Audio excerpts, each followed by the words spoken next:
Before we get started, just want to do a shop car shout out to my buddy Eric over at Eric's Model Garage, a great supporter of my channel. He has great content. He builds a lot of car models of all genres and the full spectrum, including NASCAR, trucks, classic and vintage cars. Love his videos. Go check him out if you haven't done so already. Also, information is on the card. It's a nice classic looking card with the 55 Chevy Bel Air convertible from Monogram, along with the Coca-Cola machine. So go check him out. Hello YouTube models, welcome back to my channel. I want to thank all my viewers and subscribers for tuning in. In my last video, I was attempting to put a motor into this Panzer II.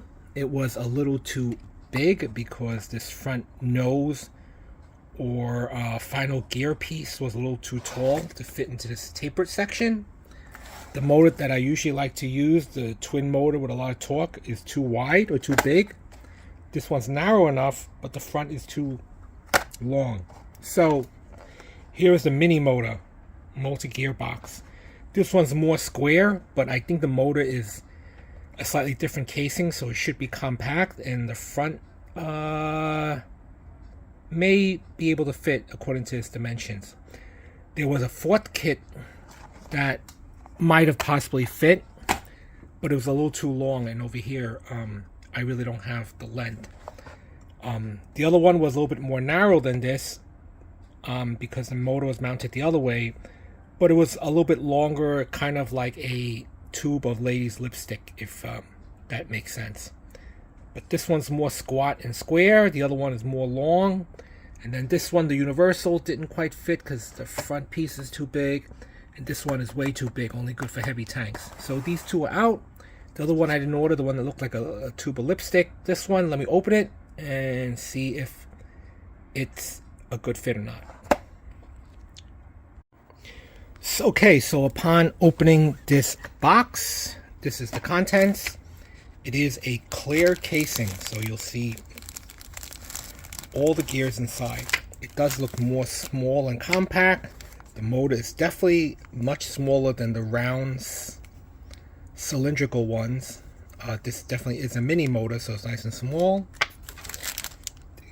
Screws, washers, grommet, grease. Here are the gears. So let me put it together. In the meantime, I'll take a look at the casing.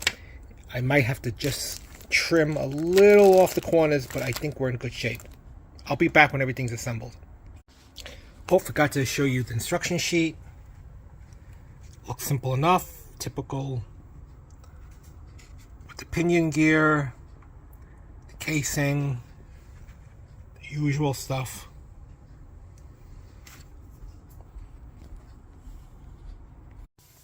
First thing I notice is this mini motor is really small, which explains why it's so compact. This is the mini motor, just the standard size. This comes pretty wide as well. You can see size comparison, how much smaller it is.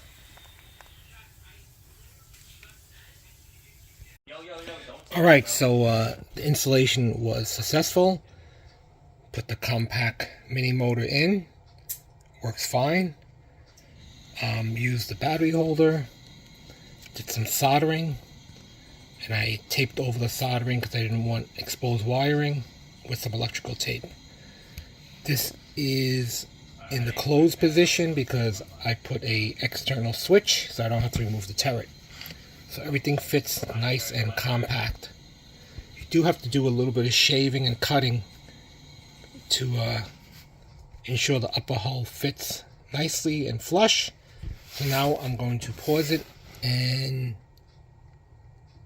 stick the hull in, but it does operate nicely. The switch on the bottom.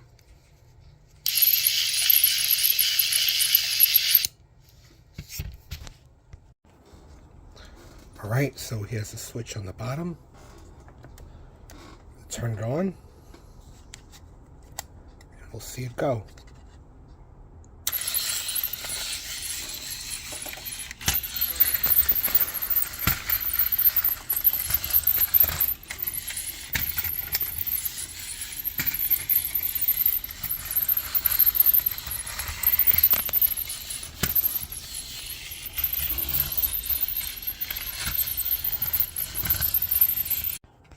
So in conclusion, I'm very happy that I